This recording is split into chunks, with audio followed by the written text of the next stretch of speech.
สวัสดียามแดงๆทุกคนเนาะอันนี้ก็ไก่เนาะหากระสิฝักโมว่าฝักจังเมย์ตัวนี้แปลว่าออกแล้วนี่ก็ฝัก2 เมย์เนาะทุกคนเนาะออกแล้วฝักเห็นหรือฝักหัวเนี่ย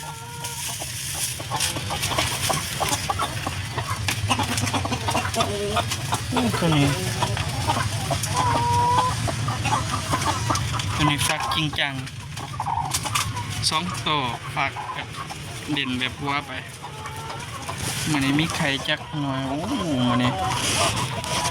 สิไม้ไหวคนเนาะทุกคนเนาะหัวเป็นไข่จังใดฝักเด่นฝักหัว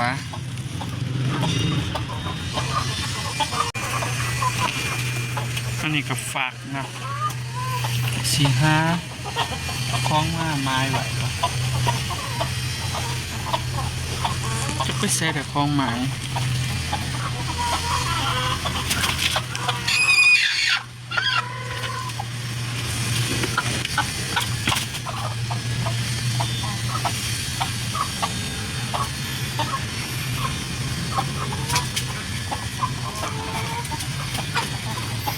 2 4 6 8 10 12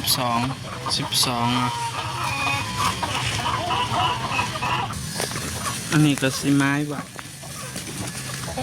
มันนี้เขาก็สิมาไม้ไข่ไว้เนาะ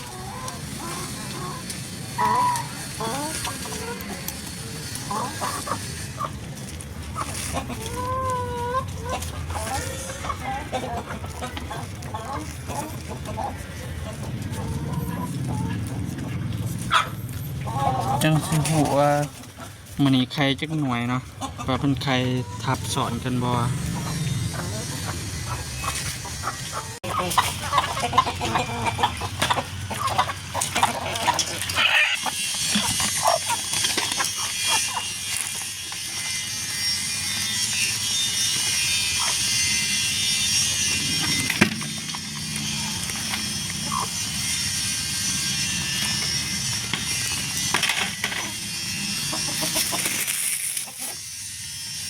2 4 6 8 10 12ฝักตัวหนึ่ง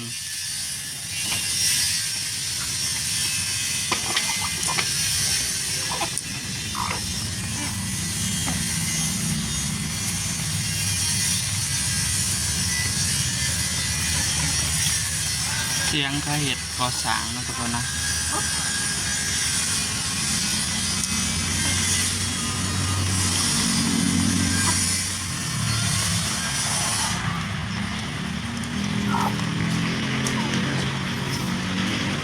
กินแบบนี้ก็บกแขนนะทุกคนเนาะ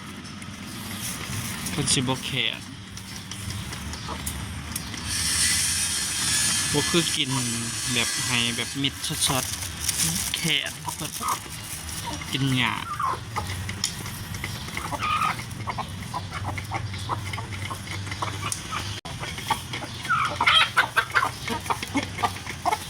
เนี่ยทุกคนเนาะฝากเขาไปเบิ่งคลิปหญ้าเฮาเนี่ยเนาะทุกคนเนาะฝากติดตามไม่ได้ทุกคนทาง YouTube นะทางYouTube เฮานี่แหละฝากติดตามน้ำแน่เนาะทุกคนทางคลิปหญ้าเนาะ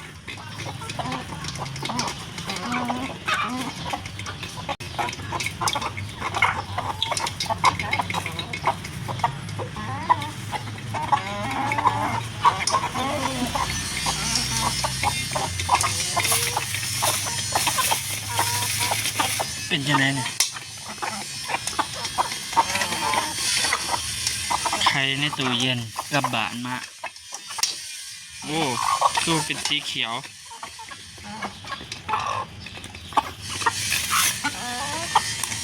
โอ้เป็นสีขาวสีเหลืองถือขัวมันแตก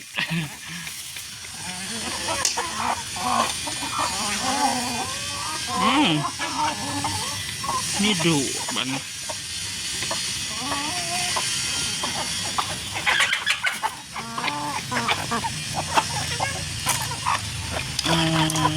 เป็นไข่เสือป่ะ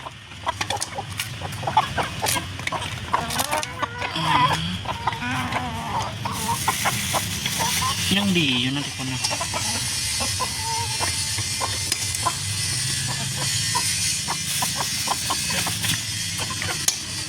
โอ้ยังดีอยู่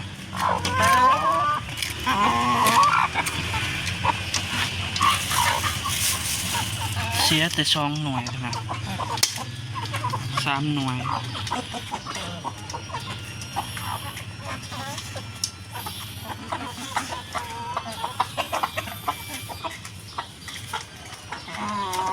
เพราะว่ามันขึ้นเสือละแล้วก็ได้ว่าบกล้ากินก็ได้ว่ามันเป็นกินคืนนะ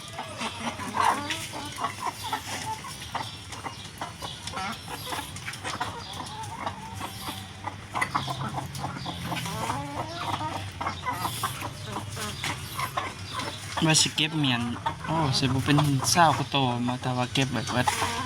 ถ้าเพิ่นฝากออกบ่ถูกโตเนาะ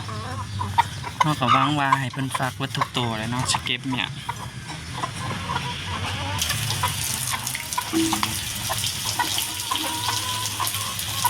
สำหรับคลิปนี้ก็ฝากไว้สำหรับน้องทุกคนน้องคลิปนี้พบกันใหม่บ๊ายบายทุกคน